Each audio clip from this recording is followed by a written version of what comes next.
Hello and welcome to this lecture. आज के इस लेक्चर में हम सीखने वाला है चैप्टर नंबर 4, जिस चैप्टर का नाम है ऑपरेटर। ठीक है, इस पूरे चैप्टर के दौरान हम सिर्फ और सिर्फ ऑपरेटर्स के बारे में ही डिटेल में बात करने वाले हैं। तो सबसे पहले हमारे पास यहाँ पर 3 टॉपिक्स है। सबसे पहला तो है टाइप्स ऑफ ऑपरेटर्स, ठीक है। दूसरा है ऑपरेटर प्रेसिडेंस और लास्ट वाला है टाइप कन्वर्जेशन। ठीक है, तो इसको आप नोट कर लीजिए। आज के इस लेक्चर में हम पूरा का पूरा चैप्टर देखेंगे ऑपरेटर के बारे में। ठीक है, तो मैंने आपको पहले भी प्रीवियस लेक्चर्स के अंदर बताया था टाइप्स ऑफ ऑपरेटर, कई सारे मैंने बताए थे, राइट। एरिथमेटिक थे, असाइनमेंट थे, रिलेशनल थे। तो आज मैं आपको डिटेल के अंदर बात करने वाला हूँ टाइप्स ऑफ ऑपरेटर्स के बारे में। यहाँ पर आपको एक वेब पेज दिखाई देगा होगा, ऑपरेटर्स इन सी लैंग्वेज। ठीक है, ऑपरेटर्स आखिर है क्या और कौन कौन से टाइप के हैं। तो हमें यह तो मालूम है ऑपरेटर क्या है, किस तरह से काम करता है, लेकिन आज हम डिटेल के अंदर सभी कैटेगरीज को रिफर करने वाले हैं। तो यहाँ पर आपके स्क्रीन के ऊपर मौजूद है सभी कैटेगरीज के नाम, कौन कौन से ऑपरेटर्स मौजूद है वो। ठीक है, इसको आप नोट डाउन कर लीजिए। हमारे पास कई सारी कैटेगरीज है। फॉर एग्जांपल एरिथमेटिक ऑपरेटर्स है, रिलेशनल ऑपरेटर्स है, लॉजिकल ऑपरेटर्स है, असाइनमेंट है, कंडीशनल है और कुछ स्पेशल ऑपरेटर्स भी है। ठीक है, तो इस सब के बारे में आज हम बात करने वाले हैं। तो चलिए सबसे पहले हम बात करते हैं एरिथमेटिक ऑपरेटर्स। अब एरिथमेटिक ऑपरेटर्स यानी कि क्या, जो कि ओनली मैथमेटिकल परफॉर्मेंस के लिए जाना जाता है। ठीक है, मैथमेटिकल के कई सारे आप ऑपरेटर्स करते हो, ऑपरेशंस परफॉर्म करते हो। फॉर एग्जांपल आप एडिशन करते हो, सब्ट्रैक्शन करते हो, मल्टीप्लिकेशन, डिवीजन, मॉड्यूलस। ठीक है, इन सब के बारे में हमें मालूम था। लेकिन 2 और नए ऑपरेटर्स आए, देखिए, जिसको बोला जाता है इंक्रीमेंट ऑपरेटर, यानी कि प्लस प्लस। इस तरह से आप एक साथ में 2 बार प्लस लिखोगे तो इसको बोला जाता है इंक्रीमेंट ऑपरेटर। ठीक है, उसके बाद है डबल माइनस, माइनस माइनस एक ही साथ में, बीच में आपको स्पेस नहीं रखनी है, तो इस वाले ऑपरेटर को बोलते हो आप डिक्रीमेंट ऑपरेटर। ठीक है, एक बार अगर आप प्लस प्लस करोगे तो उसका मीनिंग क्या है, एक बार माइनस माइनस करोगे तो उसका मीनिंग क्या है। ठीक है, तो वो मैं आपको बताऊंगा। चलिए हम पहले अपने डेव सी प्लस प्लस की स्क्रीन पर आ जाता है। यहाँ पर फिलहाल मैं एक वेरिएबल ले रहा हूँ ए, जिसकी इनिशियल वैल्यू मैं सेट कराऊंगा 5। ठीक है, अब मैं इसको प्रिंट करा रहा हूँ, देखिए क्या आता है आंसर। फॉर एग्जाम्पल मैं यहाँ पर ऐसा लिख रहा हूँ a is equal to percentage D, और मुझे अब a की वैल्यू चाहिए इस तरह से। ठीक है, फाइल को मैंने किया सेव और रन करा रहा हूँ, तो अब हमें ऑब्वियसली a की वैल्यू क्या मिल रही है, a इज इक्वल टू 5। ठीक है, चलिए अब मैं यहाँ पर यूज करूँगा वो प्लस प्लस वाला इंक्रीमेंट ऑपरेटर। देखिए किस तरह से मुझे क्या करना है, फिलहाल हमारी जो a की वैल्यू है उसके अंदर 1 को इंक्रीमेंट करना है, यानी कि मुझे वैल्यू चाहिए 6। फिलहाल मेरे पास a की वैल्यू क्या है, 5 है। मुझे इसके अंदर 1 को ऐड करना है, एक डिजिट को ऐड करना है। ठीक है, तो वो मैं टोटल 2 तरीकों से कर सकता हूँ। ठीक है, वैसे देखा जाए तो टोटल 3 तरीके हैं। देखिए हमारा पुराना तरीका क्या था, a के अंदर मुझे कोई नई वैल्यू इंसर्ट करानी हो तो मैं इस तरह से कर सकूंगा। सबसे पहले हमने क्या किया, चलिए इसको आप पहले भूल जाइए, यहाँ पर फोकस रखिए। a की जो पुरानी वैल्यू थी, कितनी थी a की वैल्यू, 5। ठीक है, तो 5 यहाँ पर रिप्लेस हो गई यहाँ पर, तो 5 के अंदर आपने प्लस ऐड किया, क्या किया, प्लस 1 को ऐड किया। ठीक है, यानी कि अब इस पूरी लाइन का आउटपुट क्या आ गया, 6 आ गया, राइट। तो अब इसको मैं किसी के अंदर स्टोर भी तो कराना है, राइट। तो इसको मैं एक नए वेरिएबल के अंदर स्टोर करा रहा हूँ, a इज इक्वल टू, यानी कि उसी के वेरिएबल के अंदर। ठीक है, पहले a की वैल्यू थी 5, अब ये लाइन चलने के बाद a की नई वैल्यू क्या मिल गई, मुझे 6 मिल गई। ठीक है, क्योंकि हमने a के अंदर प्लस 1 को ऐड कर दिया, सिंपल। तो अब अगर मैं a को यहाँ पर प्रिंट कराऊंगा तो देखिए हमें a की वैल्यू क्या मिल गई, 6 मिल चुकी है।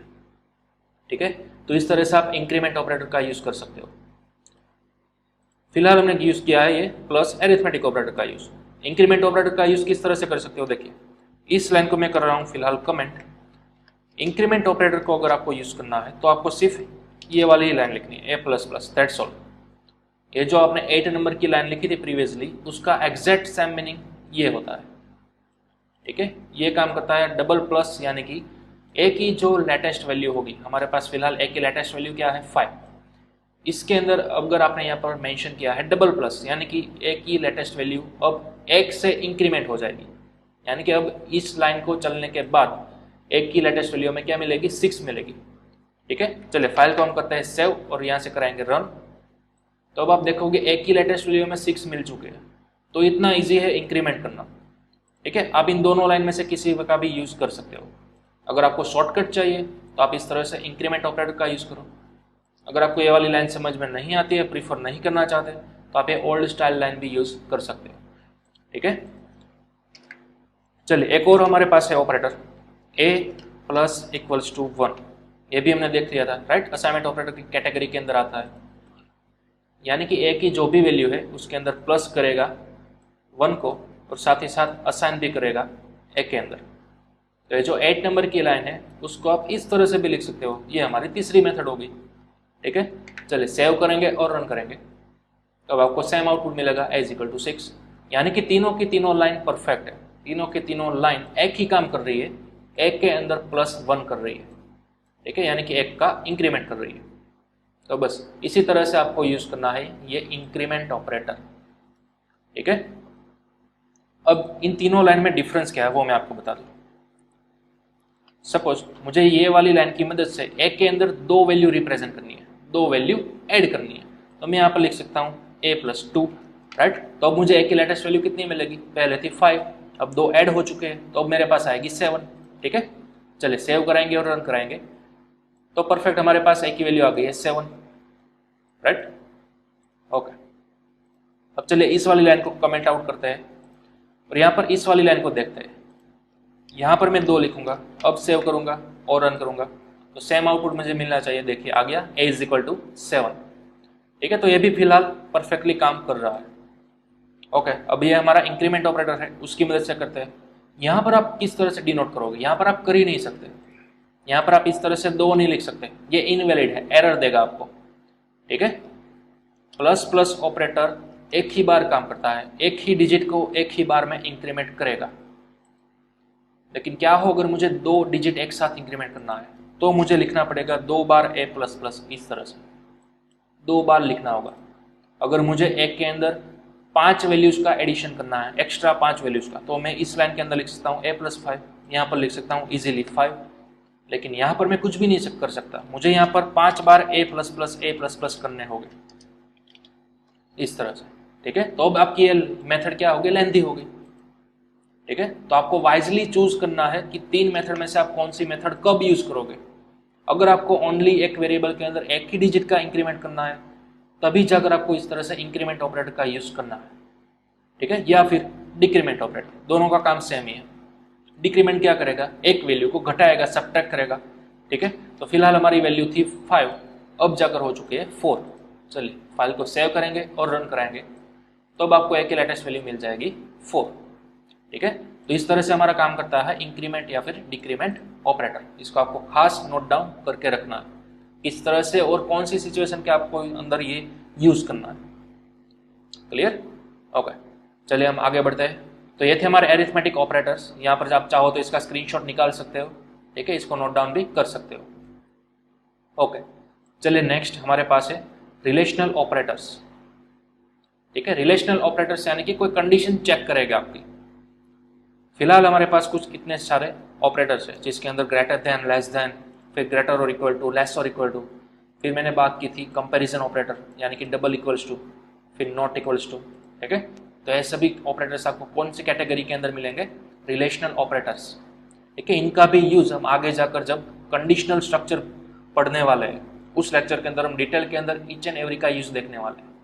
ठीक है, फिलहाल आपको सिर्फ नोट डाउन करके रखना है। फिलहाल अगर मैं आपको बताऊंगा भी तो भी आपको कुछ भी पता नहीं चलेगा, आपको मालूम ही नहीं पड़ेगा कि मैं आखिर क्या कर रहा हूँ। ठीक है, तो पहले हमें वो चैप्टर पढ़ना होगा, हमारा नेक्स्ट चैप्टर नंबर 5, तब जाकर आपको ये सब समझ में आने वाले हैं। फिलहाल आपको जस्ट इसका स्क्रीनशॉट ले लेना है, इसको नोट डाउन करके रखना है। ओके, चलिए आगे बढ़ते हैं। नेक्स्ट हमारा है लॉजिकल ऑपरेटर्स। लॉजिकल ऑपरेटर्स भी आपको कंडीशनल स्ट्रक्चर के अंदर ही देखने को मिलेंगे। कोई आपके पास 2 अलग अलग कंडीशंस है जिसको आप सेटिस्फाई कराना चाह रहे हो। इन शॉर्ट मैं आपको बताऊं कि अगर आपका पीसी है, आपको क्या करना है, आपको पीसी को अंडरस्टैंड कराना सिखाना है आपको। फॉर एग्जांपल आपके पास 2 नंबर है, ए और बी, जिसके अंदर वैल्यू है रिस्पेक्टिवली 1 और 0, राइट।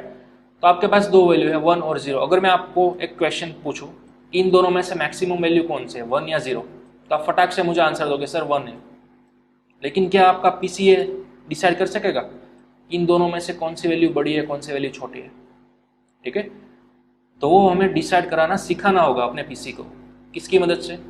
दो ऑपरेटर्स की मदद से। एक है हमारे पास रिलेशनल ऑपरेटर्स और एक है हमारे पास लॉजिकल ऑपरेटर्स। तो ये सब हम डिटेल के अंदर देखने वाले हैं नेक्स्ट लेक्चर के अंदर। ठीक है, यहाँ पर आपको सिर्फ इस तरह से एग्जाम्पल्स देखने को मिलेंगे, तो आपको नेक्स्ट लेक्चर के अंदर एकदम क्लियर कट अंडरस्टैंड हो जाएगा। ठीक है, फिलहाल सब आपकी को स्क्रीनशॉट ले लो, नोट डाउन कर लो कि लॉजिकल ऑपरेटर्स हमारे पास कितने कितने हैं। इसको बोला जाता है लॉजिकल एंड, इसको बोला जाता है और इसको बोला जाता है नॉट। ओके, चलिए नेक्स्ट आगे बढ़ते हैं। हमारे पास है असाइनमेंट ऑपरेटर्स, जो कि हमने ऑलरेडी ऑलमोस्ट सभी के सभी देख लिए हैं ऑलरेडी। ठीक है, इक्वल टू हम पहले से ही देखते आ रहे हैं, आज हमने देख लिया। प्लस इक्वल्स टू, उसी तरह से आप देख सकते हो minus equals to, multiplication, division और मॉड्यूलो, दोनों का काम सेम ही है। आपको यहाँ पर एग्जाम्पल भी दिए हुए हैं और डिस्क्रिप्शन भी दिया हुआ है। ठीक है, ये हमने ऑलरेडी प्रीवियस लेक्चर में भी आपने बताया था मैंने आपको, राइट, असाइनमेंट ऑपरेटर्स किस तरह से होते हैं वो। चलिए आप इसका भी स्क्रीनशॉट निकाल सकते हो या फिर नोट डाउन कर सकते हो। ठीक है, ये पूरा टेबल। ओके, अब हमारे पास है कंडीशनल ऑपरेटर। कंडीशनल ऑपरेटर ये भी कंडीशनल स्ट्रक्चर वाला जब हम चैप्टर पढ़ेंगे आगे नेक्स्ट, उसके बाद आपको ये हेल्पफुल होगा। ठीक है, ये बहुत ही हेल्पफुल होगा। एकदम शॉर्टकट तरीके से आप इसी को अंडरस्टैंड करा सकते हो, कोई भी चीज़, कोई भी एक कंडीशन कि तुम्हें इस तरह से काम करना है, तुम्हें इस तरह से काम करना है, वो सभी चीज़ आप कंडीशनल ऑपरेटर की मदद से कर सकते हो। इसके अंदर एक ही ऑपरेटर आएगा आपका, जिसको बोला जाता है टर्नरी ऑपरेटर। ठीक है, जिसका सिंबल कुछ इस तरह से है, क्वेश्चन मार्क और फिर कोलन। यहाँ पर है ना आपके पास प्लस, इक्वल्स वगैरह वगैरह सिंबल्स, तो उसी तरह से टर्नरी ऑपरेटर का सिंबल इस तरह से है, क्वेश्चन मार्क और कोलन। ठीक है, चलिए अब हमारा है लास्ट ऑपरेटर, स्पेशल ऑपरेटर। इसको भी हम देखने वाले हैं आगे के फ्यूचर एडवांस लेक्चर्स के अंदर। एडवांस जो आपके टॉपिक आएंगे, पॉइंटर, ठीक है, फिर आपके आएंगे स्ट्रक्चर्स, यूनियन, उसके अंदर आपको देखने को मिलेगा साइज ऑफ ऑपरेटर, वो सब आगे के लेक्चर्स के अंदर आने वाले हैं। आपको टेंशन लेने की जरूरत नहीं है, सभी को सभी हम डिटेल के अंदर देखने वाले हैं। आपको सिर्फ फिलहाल नोट डाउन करके रखना है। ठीक है, हमने ऑलरेडी एड्रेस ऑफ इसको तो यूज कर ही लिया है अपने स्कैनएफ फंक्शन के अंदर। जब हम पॉइंटर वाला चैप्टर पढ़ेंगे तब फिर से ये हम यूज करेंगे एड्रेस वाला सिंबल जिसे। ठीक है, ओके, तो ये था हमारा सभी टाइप्स की कैटेगरीज, ऑपरेटर्स कौन कौन से टाइप्स के होते हैं, एरिथमेटिक के अंदर क्या आता है, लॉजिकल के अंदर, रिलेशनल के अंदर क्या क्या आता है, वो सभी हमने देख लिए। ठीक है, यह था आपका बेसिक इंफॉर्मेशन ऑपरेटर्स के टाइप्स। ओके, चलिए, तो आई थिंक आपको ये सब क्लियर हो गए होंगे। जो हमने डिटेल के अंदर नहीं देखे हैं वो थ्रू आउट द सिलेबस जैसे जैसे आते जाएंगे वैसे वैसे मैं आपको डिटेल के अंदर बताता जाऊँगा। ठीक है, फिलहाल आपको सिर्फ और सिर्फ कैटेगरीज और उसके अंदर कौन कौन से ऑपरेटर्स आते हैं वही ध्यान रखना है। ओके, चलिए अब हम देखते हैं हमारा next type, next topic.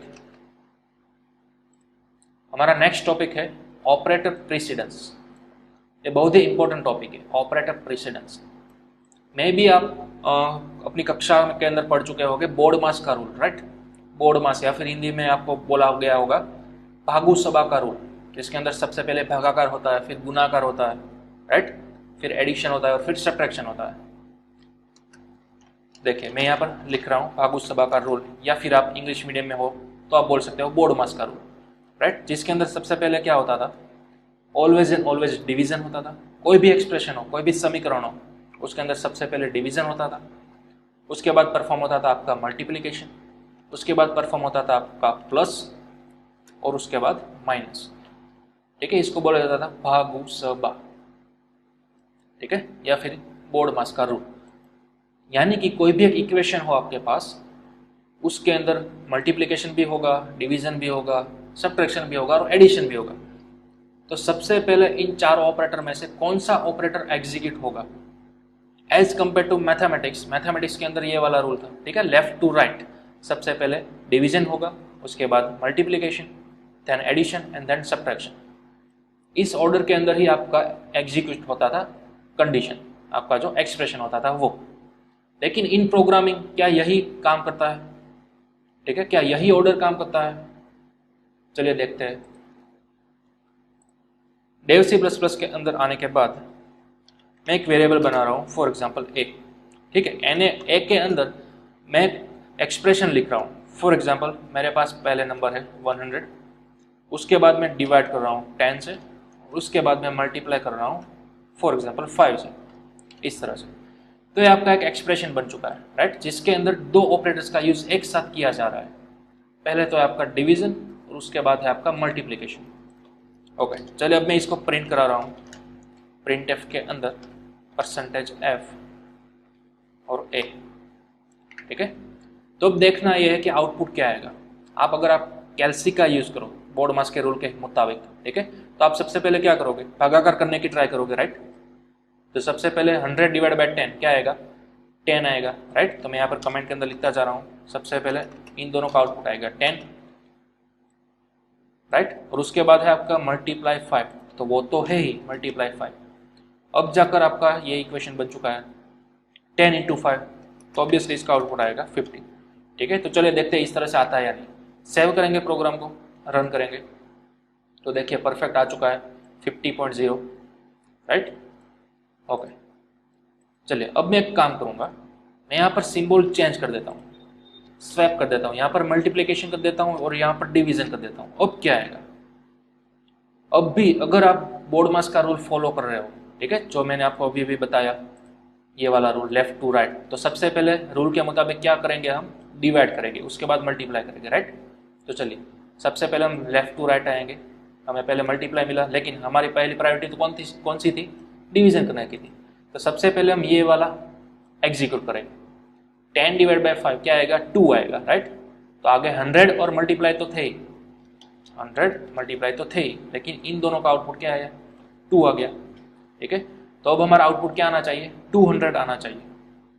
Okay, चलिए सेव करते हैं फाइल को और रन कराएंगे, तो देखिए आ गया 200। ओके, अब एक और नजरिए से हम देखते हैं, प्रोग्रामिंग के अंदर कभी भी बोर्डमास का रूल अप्लाई नहीं होता है, यह मैं आपको सच्चाई बता रहा हूँ। जो मैंने आपको फिलहाल ये रूल बताया, ये तो मैथमेटिकल रूल था, थियोरेटिकल, जो कि हमने अब तक पढ़ते आए थे, लेकिन यहाँ पर इस तरह से कोई रूल फॉलो नहीं होता है, इसका अपना एक रूल होता है प्रोग्रामिंग का, ठीक है, जो मैं फिलहाल थोड़ी देर बाद आपको बताने जाऊँगा। लेकिन फिलहाल हम लेफ्ट टू राइट स्कैन करते हैं, सिंपल। चलिए लेफ्ट टू राइट करते ही सबसे पहले क्या आया हमारे पास, मल्टीप्लाई आया, तो 100 × 10 क्या होता है, 1000, ठीक है। अब है हमारे पास डिवाइड बाय 5, तो इसको करो डिवाइड बाय 5, तो ऑब्वियसली इसका भी आउटपुट सेम क्या आएगा, हमें 200 ही आएगा, ठीक है। तो चलिए सेव करेंगे और रन करेंगे, तो वो तो 200 ही आ गया, ठीक है, इसमें कोई नई बात नहीं है। तो अब देखिए किस तरह से काम करता है आपका प्रोग्रामेटिक के अंदर ऑपरेटर्स का रूल। इन सभी ऑपरेटर्स की प्रायोरिटी होती है, क्या होती है, प्रायोरिटी बोलती है। उस प्रायोरिटी को हम बोलते हैं ऑपरेटर प्रीसीडेंस। क्या बोला जाता है, ऑपरेटर प्रीसीडेंस, यानी कि आपको दिए गए इक्वेशन के अंदर एक से ज्यादा अगर ऑपरेटर है तो डिसाइड करना है कि कौन से ऑपरेटर को सबसे पहले एग्जीक्यूट करोगे आप।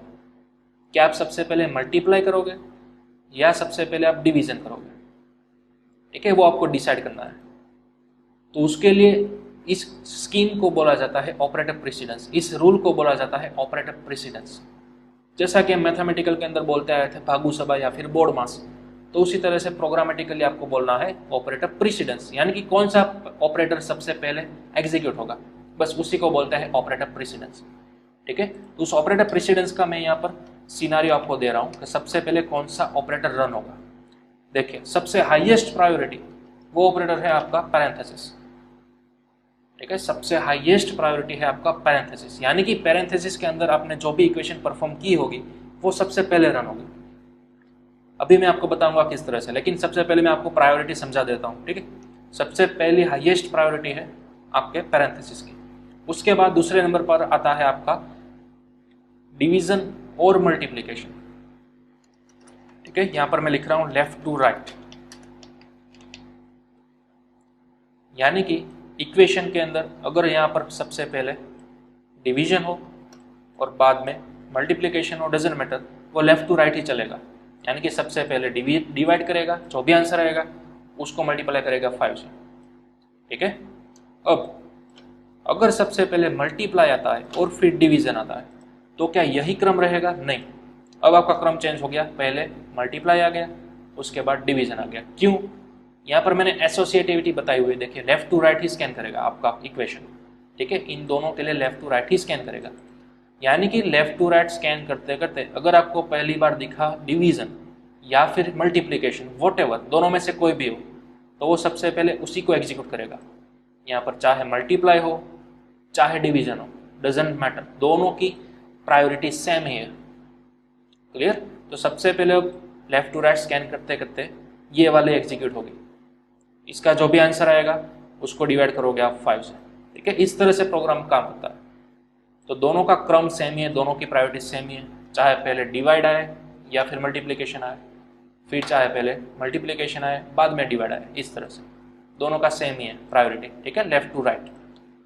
ओके, इसी तरह से सेम टू सेम आती है प्लस और माइनस की प्रायोरिटी। ठीक है, प्लस और माइनस की प्रायोरिटी ये भी सेम उसी तरह से काम करती है, लेफ्ट टू राइट। ओके, यानी कि सबसे पहले अगर यहाँ पर आपको मिला प्लस तो वो सबसे पहले प्लस कर देगी, बाद में मिला माइनस तो वो करेगी माइनस। ठीक है, चलिए यहाँ पर फिलहाल मैं प्रोग्राम को कराऊंगा सेव और रन करूंगा। तो क्या होगा, लेफ्ट टू राइट स्कैन करेगा, अगर सबसे पहले प्लस आए तो प्लस कर देगी, अगर यहाँ पर माइनस आए तो माइनस कर देगी। तो चलिए सबसे पहले हम इमेजिन कर लेते हैं क्या आने वाला है आउटपुट। 100 + 10 यानी कि 110, उसमें से आप 5 को माइनस करोगे यानी कि 105 आपका आउटपुट आएगा। ठीक है, चलिए सेव करेंगे, रन करेंगे, तो देखते हो आप 105 हमारा आउटपुट आ चुका है। ओके, अब सिंबल्स को मैं स्वैप करूंगा इस तरह से, तो अब क्या आएगा, तो अब भी आपका लेफ्ट टू राइट ही चलेगा। लेफ्ट टू राइट स्कैन करते करते अगर पहले आ गया माइनस तो वो माइनस को एग्जीक्यूट करेगा, अगर आ गया प्लस तो यहाँ पर प्लस को एग्जीक्यूट करेगा। सेम जैसा कि डिवीजन और मल्टीप्लिकेशन के साथ वैसा ही बिहेवियर प्लस और माइनस के साथ है। ठीक है, तो यहाँ पर आप देख सकते हो पहले माइनस है तो ऑब्वियसली वो माइनस भी सॉल्व करेगा। तो 100 - 10 कितना आएगा, 90 आएगा। राइट, यहाँ पर आ गया 90 के अंदर आपने प्लस किया 5, तो अब आपका आउटपुट क्या आएगा, 95 आएगा। चलिए सेव करूंगा, तो अब देखिए आपका आउटपुट पूरा आ गया 95। ठीक है, तो इस तरह से आपको ध्यान रखना है। यहाँ पर आपका बोर्ड मास का रूल अप्लाई नहीं होगा कि हर बार सबसे पहले प्लस ही रन होगा, नहीं। प्रोग्रामिटी के अंदर इस तरह से आपको चलना है, लेफ्ट टू राइट, और इन दोनों का क्रम वॉटएवर आगे पीछे है वो वही एग्जीक्यूट करेगा। यहाँ पर पहले माइनस है, लेफ्ट टू राइट चलते चलते तो वो पहले माइनस को एग्जीक्यूट करेगा, अगर यहाँ पर प्लस होता तो वो प्लस को एग्जीक्यूट करता। ठीक है, तो इस तरह से आपको क्रम याद रखना है। चलिए, और सबसे लास्ट में जो प्रायोरिटी आती है वो होती है आपके इक्वल टू की। सबसे लास्ट वाली प्रायोरिटी किसकी होती है, इक्वल टू की, क्योंकि हम सभी को मालूम है ये हमारी एक इक्वेशन है, सभी इक्वेशन यहाँ पर राइट हैंड साइड पर एग्जीक्यूट हो जाएगी, जो फाइनल आउटपुट मिलेगा वो फिर जाकर असाइन होगा एक के अंदर। ठीक है, किसकी मदद से, असाइनमेंट ऑपरेटर की मदद से। क्लियर? तो इस तरह से हमने देखा इक्वल टू की ऑपरेटर की प्रायोरिटी हमेशा लास्ट आती है, लो आती है, यानी कि वो सबसे आखिर में एग्जीक्यूट होता है। सबसे पहले माइनस और प्लस एग्जीक्यूट हो जाता है, जो भी आंसर आता है उसको फिर स्टोर करेगा ए के अंदर। कौन स्टोर करेगा, असाइनमेंट ऑपरेटर, जो कि सबसे लास्ट में रन होगा। ठीक है, और सबसे हाईएस्ट प्रायोरिटी मैंने आपको बताई किसकी, या पैरेंथेसिस की। चले किस तरह से, यहाँ पर इस कंडीशन के अंदर, इस एक्सप्रेशन के अंदर आपको सबसे पहले क्या एग्जीक्यूट होने को मिलता है, माइनस। ठीक है, लेकिन मुझे कराना है सबसे पहले प्लस, तो मैं क्या करूंगा, तो इन दोनों को मैं रैप कर दूंगा काउंट्स के अंदर, यानी कि इन दोनों को मैं लिख दूंगा पैरेंथेसिस के अंदर इस तरह से। यहाँ पर पैरेंथेसिस स्टार्ट करूंगा और यहाँ पर ओवर करूंगा। ठीक है, इस तरह से, समझ रहे हो आप? अब आपकी सबसे पहले प्रायोरिटी माइनस की नहीं हो गई, अब सबसे पहले प्रायोरिटी किसकी हो गई है, पैरेंथेसिस की हो गई है, इस तरह से। ठीक है, तो अब आपने जो भी पूरे इक्वेशन के अंदर, पूरे इक्वेशन को आपका प्रोग्राम स्कैन करेगा लेफ्ट टू राइट। अगर पूरे इक्वेशन के अंदर कोई भी पैरेंथेसिस आपको मिलेंगे तो सबसे पहले उसके अंदर लिखी गई हुई इक्वेशन सोल्व करेगा। तो यहाँ पर है 10 + 5, तो इसका आउटपुट कितना आ गया, 15 आ गया। राइट, तो 100 - 15 देखते हैं कितना आता है, 85 आना चाहिए। राइट, तो ये देखिए परफेक्ट आ चुका है 85। ओके, तो इस तरह से आप हैंडल कर सकते हो कोई भी ऑपरेटर को। अगर आपको कोई भी ऑपरेटर को सबसे पहले एग्जीक्यूट कराना है तो उस इक्वेशन को आप रैप कर दो पैरेंथेसिस के अंदर, तो वो सबसे पहले चल जाएगा। क्लियर? तो इस तरह से आप कोई भी ऑपरेटर की प्रायोरिटी बढ़ा सकते हो पैरेंथेसिस के अंदर लिखकर, इस तरह से। ठीक है, तो ये था आपका पूरा कंसेप्ट ऑपरेटर प्रेसिडेंस का। और ये जो मैंने लिखा है ना लेफ्ट टू राइट, इसको बोला जाता है एसोसिएटिविटी। क्या बोला जाता है, एसोसिएटिविटी। ठीक है, यानी कि सबसे पहले कौन एग्जीक्यूट होगा, प्लस या फिर माइनस, उसी तरह से डिवीजन या फिर मल्टीप्लिकेशन। ठीक है, तो दोनों हो सकते हैं, वाइस वर्सा। पहले आप डिवीजन लिखो फिर मल्टीप्लाई करो, तो पहले वो उसी ऑर्डर में होगा। अगर आपने पहले मल्टीप्लाई किया है बाद में डिवाइड कराया है तो उसी ऑर्डर के अंदर होगा, राइट। तो चलिए, यह था हमारा ऑपरेटर प्रेसिडेंस का रूल। ऑपरेटर प्रेसिडेंस यानी कि कौन से ऑपरेटर की कौन सी प्रायोरिटी है। ठीक है, तो यहाँ से मैंने टॉप से लेकर बॉटम तक लिखिए, हाईएस्ट प्रायोरिटी से लेकर लोएस्ट प्रायोरिटी का मैंने आपको ऑपरेटर बता दिया। ओके, फिर इसकी एसोसिएटिविटी हमने देखी कि पहले डिवीजन आएगा तो वो पहले डिवीजन को ही रन करेगा। अगर यहाँ पर पहले मल्टीप्लिकेशन आएगा तो वो मल्टीप्लिकेशन को ही रन करेगा। क्यों? क्योंकि हमारा एक्सप्रेशन प्रोग्राम रन करता है किस ऑर्डर के अंदर, लेफ्ट टू राइट। ठीक है, तो इसको बोलता है हमारी एसोसिएटिविटी, राइट। चलिए, इसका आप स्क्रीनशॉट ले सकते हो पूरा। ये हमारा टॉपिक था ऑपरेटर प्रेसिडेंस। अब जो भी मैंने बोला है उसको अगर आपको विजुअली चाहिए, विजुअल रिप्रेजेंटेशन चाहिए समझने के लिए, तो मैं आपको एक इमेज बता रहा हूँ। देखिए, इसको आप शॉर्टकट लीजिए, स्क्रीनशॉट ले लीजिए इसका। ठीक है, इसको आप नोट डाउन कर लीजिए और इसको ध्यान से स्टडी करना। जो भी मैंने बोला ना अभी तक वो सब आपको इसमें लिखा हुआ मिलेगा विजुअली। ठीक है, यहाँ पर देखिए इन लोगों ने क्या किया है, प्लस ऑपरेटर और मल्टीप्लिकेशन ऑपरेटर को एक कंडीशन के अंदर, एक एक्सप्रेशन के अंदर यूज किया है। तो ऑब्वियसली सबसे पहले कौन रन होगा, लेफ्ट टू राइट। प्लस की हायर प्रायोरिटी है या फिर मल्टीप्लिकेशन की, तो ऑब्वियसली हायर प्रायोरिटी कौन की है, मल्टीप्लिकेशन की। तो इसलिए सबसे पहले ये एग्जीक्यूट होगा। 20 × 30 तो आएगा आपका 60। ठीक है, आगे 10 प्लस तो था, तो अब आपका होगा 10 + 60 यानी कि 70। ठीक है, यहाँ पर इन लोगों ने टोटली पॉइंट आउट किया हुआ है कि प्लस की है लोअर प्रेसिडेंस जबकि मल्टीप्लिकेशन की है हायर प्रेसिडेंस। ओके, तो इसका भी आप स्क्रीनशॉट ले लो, इसको आप रिफर कर सकते हो अपनी नोटबुक में लिख कर। ओके, अब एसोसिएटिविटी का मैं एक डायग्राम बता रहा हूँ। ये देखिए, यहाँ पर दोनों सेम ही कैटेगरी के हैं, डिवीजन और ऑपरेटर, जैसा कि मैंने बात की थी पहले। ठीक है, डिवीजन और मल्टीप्लिकेशन दोनों की दोनों प्रेसिडेंस सेम है, दोनों की प्रायोरिटी सेम ही है। लेकिन अब बात आती है एसोसिएटिविटी की। एसोसिएटिविटी किस तरह से डिसाइड की जाती है, लेफ्ट टू राइट, LTR यहाँ पर आपको देखने को मिलेगा। ठीक है, आपको पूरे इक्वेशन को स्कैन करना है left to right. Left to right इन दोनों में से जो भी आएगा ऑपरेटर वही आपको पहले सोल्व करना है। यहाँ पर पहले डिवीजन आया तो आपने सोल्व कर लिया डिवीजन, दैट्स ऑल। अगर यहाँ पर पहले मल्टीप्लिकेशन आता तो आप करते हैं पहले मल्टीप्लिकेशन। ठीक है, तो बस जैसा ही मैंने आपको प्रैक्टिकली बताया वही आपको यहाँ पर देखने को मिलेगा। ठीक है, तो इसका भी आप स्क्रीनशॉट ले लो, ऑपरेटर की एसोसिएटिविटी किस तरह से डिसाइड होती है, लेफ्ट टू राइट। ठीक है, अब इन दोनों का मिक्स एक फिगर है इस तरह से, इसको भी आप नोट डाउन कर सकते हो, स्टेप बाय स्टेप आपको बताया हुआ है। ये देखिए, इन्होंने एक लंबी वाली इक्वेशन यहाँ पर ली हुई है, मैं थोड़ा सा जूम आउट करूंगा। यहाँ पर इन लोगों ने एक लंबी वाली इक्वेशन दी गई हुई है। ठीक है, जिसके अंदर प्लस भी है, माइनस भी है, डिवीजन भी है, मल्टीप्लिकेशन भी है। तो इन चारों ऑपरेटर में से सबसे पहली प्रायोरिटी कौन सी है, तो ऑब्वियसली सबसे पहले हमें एसोसिएटिविटी देखनी है, लेफ्ट टू राइट। पहले आया प्लस, फिर आया डिवीजन, माइनस और मल्टीप्लिकेशन। तो इन चारों में से सबसे पहली प्रायोरिटी किन की है, डिवीजन की और मल्टीप्लिकेशन की। दोनों की सेम प्रायोरिटी है, राइट, सेम प्रेसिडेंस है। लेकिन अगर किसी भी ऑपरेटर का प्रेसिडेंस सेम निकले तो अब हमें चेक करनी है उसकी एसोसिएटिविटी, यानी कि लेफ्ट टू राइट पहले कौन आता है, डिवीजन आ रहा है या फिर मल्टीप्लिकेशन आ रहा है। तो ऑब्वियसली लेफ्ट टू राइट हमें पहले मिल रहा है डिवीजन, तो सबसे पहले रन होगा ये डिवीजन। तो यहाँ पर आपको दिया हुआ है स्टेप 1, सबसे पहले ये काउंट होगा। ठीक है, तो यहाँ पर आ गया 20, आगे 100 और प्लस तो थे ही। अब दूसरी प्रायोरिटी थी मल्टीप्लिकेशन की, तो अब दूसरा ये एग्जीक्यूट होगा। ठीक है, इसका आउटपुट आएगा 30। ओके, तो इस तरह से स्टेप बाय स्टेप आपको दिखाया हुआ है, लास्ट में आउटपुट क्या आएगा वो। ठीक है, ये फर्स्ट स्टेप तो उसका फुल डिस्क्रिप्शन यहाँ पर दिया हुआ है, ये सेकंड स्टेप तो इसका डिस्क्रिप्शन दिया हुआ है, थर्ड स्टेप और ऐसे ही फोर्थ स्टेप। ठीक है, एसोसिएटिव भी सबने बताई हुई है। तो ये आपका कंप्लीट डायग्राम है ऑपरेटर प्रेसिडेंस का और साथ ही साथ एसोसिएटिविटी का। ठीक है, यहाँ से भी आप रिफर कर सकते हो। क्लियर, ये था आपका ऑपरेटर प्रेसिडेंस का रूल। इसको भी आपको खास ध्यान में रखना है जब कभी भी आप इस तरह की कोई कॉम्प्लेक्स इक्वेशन सॉल्व करने की ट्राई करते हो तब। ओके, चलिए, ये था हमारा कंसेप्ट ऑपरेटर प्रेसिडेंस। क्लियर, अब ये हमारा जो पुराना रूल था थियरी वाला वो मैं मिटा देता हूँ। ओके, अब इस चैप्टर के अंदर हमारा लास्ट टॉपिक रिमेन है टाइप कन्वर्जेशन। ठीक है, इसको हम देख लेते हैं। चलिए, टाइप कन्वर्जेशन यानी कि क्या। टाइप कन्वर्जेशन यानी कि किसी एक डेटा टाइप के अंदर जो आपकी वैल्यू मौजूद है उसको किसी दूसरे डेटा टाइप के अंदर कन्वर्ट करना, उसको बोलते हैं टाइप कन्वर्जेशन। फिर से मैं बोल रहा हूँ, कोई एक डेटा टाइप वाली वैल्यू आपके पास है, उसको अगर आपको किसी दूसरे डेटा टाइप के अंदर कन्वर्ट करना है तो उसको बोलता है टाइप कन्वर्जेशन।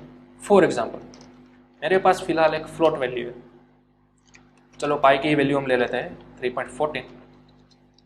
ओके, अब मैं इसको प्रिंट कराऊंगा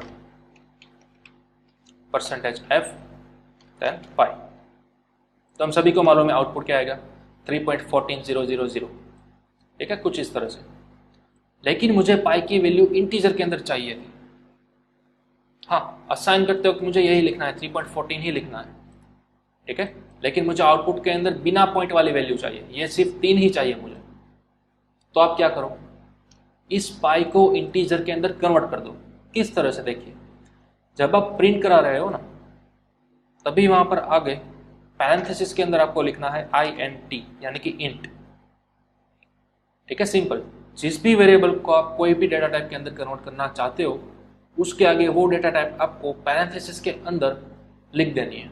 तो अब आपकी पाई जो वैल्यू थी वो कन्वर्ट हो गई किसके अंदर, इंटीजर के अंदर, ठीक है। अब इंटीजर को रिप्रेजेंट करने के लिए हमें यहाँ पर चेंज करना होगा %d। क्लियर, चलिए सेव करेंगे और रन करेंगे। अब आपको मिल चुका है सक्सेस ओनली 3। देखिए, आपने आउटपुट के अंदर दिया था 3.14, ठीक है, फ्लोट वैल्यू के अंदर, लेकिन प्रिंट कराते वक्त हमने क्या कर दिया, इंटीजर के अंदर कन्वर्ट कर दिया। तो ओनली इसी लाइन को अगर आप रन कराओगे तो आपको मिलेगा 3। एक्चुअल 3.14 ही हमारी वैल्यू है, पाई के अंदर 3.14 ही है, जस्ट प्रिंट कराते वक्त ही हमने 3 को प्रिंट किया है। इस तरह से परमानेंट यहाँ पर वैल्यू 3 चेंज नहीं हो जाएगी, ठीक है, परमानेंट उसकी वैल्यू 3.14 ही रहेगी। लेकिन हमने क्या किया, जस्ट हमें प्रिंट के अंदर पॉइंट के बिना वाली वैल्यू चाहिए थी, इसलिए मैंने पाई को कन्वर्ट कर दिया इंट के अंदर, इस तरह से। क्लियर, तो यह था हमारा simple type conversation. Type conversation इसी को बोलते हैं, कोई भी वेरिएबल हो उसको आप कोई भी डेटा टाइप के अंदर कन्वर्ट कर सकते हो। जस्ट आपको उस वेरिएबल के आगे पैरेंथेसिस लगाना है और पैरेंथेसिस के अंदर आपको डेटा टाइप मेंशन करनी है जिसके अंदर आप कन्वर्ट करना चाह रहे हो वो डेटा टाइप। ओके, सेम आप फ्लोट के साथ भी कर सकते हो। चलिए एक टोटल प्रोसेस में रिवर्स करके बताता हूँ। फॉर एग्जाम्पल, मेरे पास एक इंटीजर वैल्यू है, इंट a = 5। तो अब मैं ए को जब प्रिंट कराऊंगा और यहाँ पर मैं लिख दूंगा फ्लोट, तो अब क्या होगा, ये जो मेरी ए की वैल्यू 5 थी वो मेरी कन्वर्ट हो चुके हैं फ्लोट के अंदर। फ्लोट के अंदर वैल्यू आ चुके हैं, तो ऑब्वियसली मुझे यहाँ पर लिखना होगा %f, राइट। सेव कराऊंगा फाइल को और रन कराऊंगा, तो अब आपको मिल गई 5.0000, ठीक है। इंटीजर में से आप कन्वर्ट करा रहे हो फ्लोट के अंदर। ओके, तो ये भी एक तरीका है, इंटीजर में से फ्लोट के अंदर जा सकते हो, या फिर यहाँ पर फ्लोट थी तो यहाँ पर आप लिख दो इंटीजर, ठीक है, वाइस वर्सा। तो इसको भी आप नोट डाउन कर लीजिए। जस्ट यही था हमारा टाइप कन्वर्जेशन। टाइप कन्वर्जेशन यानी कि सिंपल एक डेटा टाइप को किसी दूसरे के अंदर कन्वर्ट करना, दैट्स ऑल, इसी को बोलता है टाइप कन्वर्जेशन, ठीक है। चले एक और दूसरे एग्जाम्पल के साथ मैं आपको बताता हूँ। फॉर एग्जाम्पल, मेरे पास वैल्यूज है फ्लोट a और b। a की वैल्यू है फॉर एग्जाम्पल 10, b की वैल्यू है मेरे पास 3, ठीक है। अब इन दोनों का मुझे डिवीजन कराना है, तो मुझे एक और वेरिएबल चाहिए होगा फ्लोट के अंदर c। अब c के अंदर मैं क्या कराऊंगा, इन दोनों का डिवीजन a/b, राइट। चलिए अब मैं कराऊंगा प्रिंट %f और यहां पर मैं लिखूंगा c की वैल्यू, ठीक है, इस तरह से। ओके, चलिए फाइल को करेंगे सेव और रन, तब आपको मिलेगा परफेक्ट आउटपुट 3.333, यानी कि फ्लोट के अंदर आ चुका है, राइट। ओके, अब मुझे आउटपुट फ्लोट के अंदर नहीं चाहिए था, मुझे चाहिए था इंटीजर के अंदर। तो अब मेरे पास दो सॉल्यूशन है, देखिए, या तो हमारा पुराना तरीका, इस तरह से मैं यहाँ पर ही इंट लिख दूँ और यहाँ पर मैं रिप्लेस कर दूँ डी से, सेव कराऊंगा फाइल को, रन करूंगा, तब आपको इंटीजर के अंदर आउटपुट मिल चुका है 3, ठीक है। ये आपका पहला तरीका। चलिए इसका भी आप स्क्रीनशॉट ले लीजिए, मैं आपको दूसरा भी एक तरीका बताने वाला हूँ इसलिए, ठीक है। चलिए ये हमारा पहला तरीका। अब दूसरा तरीका क्या है, ये जो आपका आउटपुट यहाँ पर आ रहा है इस तरीके से आ रहा है ना, तो इन सभी को आप कर दो एक ही साथ में इंटीजर के अंदर कन्वर्ट। ठीक है, यहाँ पर आपका आउटपुट क्या आएगा, इन दोनों को डिवाइड करते ही 3.33 ऐसा आ रहा है, राइट। तो इस पूरे आउटपुट को यहीं पर ही आप कन्वर्ट कर सकते हो इंटीजर के अंदर। किस तरह से देखिए, सबसे पहले आपको इनको लगाना होगा पैरेंथेसिस के अंदर। ठीक है, यानी कि इसका जो भी आउटपुट आएगा उसको हम कन्वर्ट करेंगे किसके अंदर, यहाँ पर इंटीजर के अंदर, इस तरह से। ठीक है, ये आपका दूसरा तरीका है। सबसे पहले आपने आउटपुट अचीव कर लिया, ऑब्वियसली फ्लोट के अंदर आ रहा है, फिर आपने उसको कन्वर्ट किया इंटीजर के अंदर। ठीक है, तो यहीं पर आपका आउटपुट कन्वर्ट हो गया इंटीजर के अंदर। अब इंटीजर वाला आउटपुट आ गया है, आपको सी का डेटा टाइप फ्लोट रखने की जरूरत नहीं है, आप यहीं पर बदल सकते हो इंटीजर। ठीक है, क्योंकि हमने आउटपुट के दौरान ही, कैलकुलेशन के दौरान ही उसको इंटीजर के अंदर कन्वर्ट कर दिया। कन्वर्ट हो जाने के बाद हम सी के अंदर डाल रहे हैं, असाइन कर रहे हैं। ठीक है, तो अब सी का डेटा टाइप आप ले सकते हो इंटीजर। ओके, चलिए सेव करेंगे फाइल को, रन कराएंगे, तो अब भी आपको सेम आउटपुट मिलेगा 3। ठीक है, तो ये थी आपकी दूसरी मेथड। इस तरह से भी पूरा आउटपुट को एक ही साथ आप इंटीजर के अंदर कन्वर्ट कर सकते हो। बात तो वही है, चाहे आप यहाँ पे लिखो या फिर यहाँ पे लिखो, लेकिन यहाँ पर अगर लिखते हो तो आपको डेटा टाइप चेंज करना होगा इंटीजर। ठीक है, ओके, चलिए इसका भी स्क्रीनशॉट ले लीजिए आप। अब मैं आपको लास्ट मेथड बता रहा हूँ, थर्ड मेथड। उस तरह से भी आप डिवाइड कर सकते हो, टाइप कन्वर्जेशन कर सकते हो। देखिए किस तरह से, हमारा जो पुराना फॉर्म था वो मैं फिलहाल लिख रहा हूँ। हमारा इस तरह से कुछ फॉर्म था, राइट।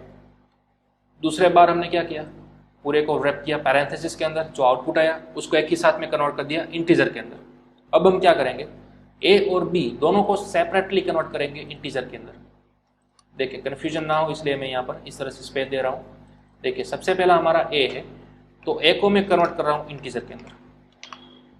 फिलहाल इस लाइन के अंदर क्या किया है मैंने, सिर्फ ए को ही कन्वर्ट किया है इंटीजर के अंदर, बी तो हमारा फ्लोट ही है। ठीक है, बी का डेटा टाइप फिलहाल फ्लोट ही है, तो बी को भी अगर मैं चाहूँ तो यहाँ पर इंटीजर के अंदर इस तरह से कन्वर्ट कर सकता हूँ। देखिए अब हमने सेपरेटली कन्वर्ट कर दिया। चलिए यहाँ पर बीच में स्पेस दे देता हूँ। ठीक है, ए था हमारा फ्लोट जिसको हमने कन्वर्ट कर लिया इंटीजर के अंदर, उसके बाद बी भी था हमारा फ्लोट जिसको भी हमने कन्वर्ट कर लिया इंटीजर के अंदर। अब दोनों ए और बी दोनों हमारे क्या बन चुके हैं, इंटीजर बन चुके हैं, राइट। दोनों को सबसे पहले हमने कन्वर्ट कर लिया इंटीजर के अंदर, उसके बाद हमने परफॉर्म किया डिवीजन।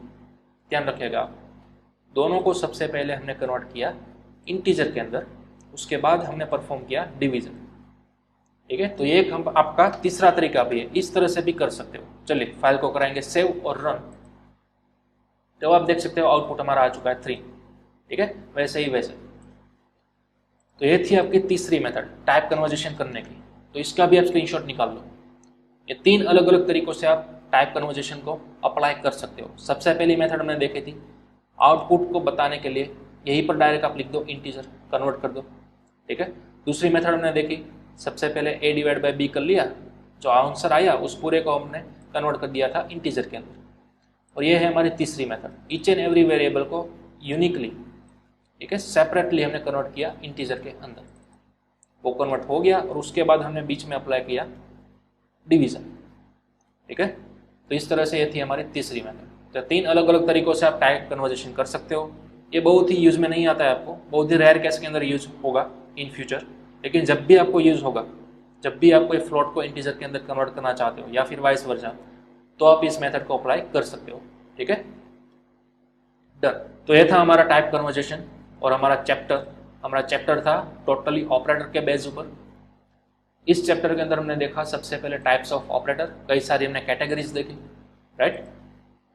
देन आफ्टर हमने देखा ऑपरेटर प्रीसिडेंस, जिसके अंदर हमने ऑपरेटर की प्रायोरिटी यानी कि प्रीसिडेंस भी देखा, और अगर किसी 2 ऑपरेटर की प्रायोरिटी सेम आती है तो वो किस तरह से एग्जीक्यूट होती है, यानी कि ऑपरेटर की एसोसिएटिविटी भी हमने देखी, लेफ्ट टू राइट। ठीक है, वो सब हमने देखा इस वाले टॉपिक के अंदर। एंड देन एट लास्ट हमने देखा टाइप कन्वर्जेशन, यानी कि एक डेटा टाइप को दूसरे डेटा टाइप के अंदर किस तरह से कन्वर्ट करना है वो। ठीक है, तो ये था हमारा चैप्टर नंबर 4। यहाँ पर हमारा चैप्टर नंबर 4 फिनिश होता है। ठीक है, इतना ही था इस चैप्टर के अंदर। अब आपको क्या करना है, नेक्स्ट सेशन तक आपको इन सभी की डिटेल के अंदर प्रैक्टिस करनी है, ईच एंड एवरी पॉइंट को आपको मास्टर करना है, जितना भी मैंने आज आपको लर्न कराया वो। ठीक है, जिसकी मदद से आप अपना आगे वाला चैप्टर को इजीली अंडरस्टैंड कर सकोगे। ओके, तो चले आज हम हमारा यही पर सेशन ओवर करते हैं। अब हम मिलते हैं अपने नेक्स्ट चैप्टर के अंदर, नेक्स्ट सेशन के अंदर, नई चीज़ों के साथ, नए टॉपिक के साथ। तब तक आपको कंप्लीटली ये टॉपिक्स जितने भी हमने लर्न किए खास आपको कंप्लीट प्रैक्टिस कर लेनी है। ओके, चलिए।